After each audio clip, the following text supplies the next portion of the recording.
Welcome to studio N APTS news channel. ఈ రోజు ముఖ్యమైన వార్తలను మీకోసం అందిస్తున్నాం. వైభవంగా అయ్యప్ప స్వామి 47వ అంబళం పూజ.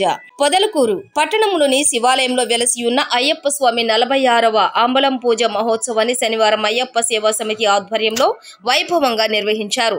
అయ్యప్ప సేవా సమితి సభ్యులు రంగురంగుల విద్యుత్ దీపాలతో, పుష్పాలతో స్వామివారి మండపాన్ని అలంకరించారు. గురుస్వాములు భజనలతోటి ఆలయ ప్రాంగణమంతా పులకించిపోయింది. స్వామియే శరణం అయ్యప్ప నామస్మరణలతోటి శివాలయం మార్మోగింది. పడి పూజ అనంతరం తీర్థ ప్రసాదాలు వినియోగం జరిగింది. గురుస్వాములకు సన్మాన కార్యక్రమం నిర్వహించారు.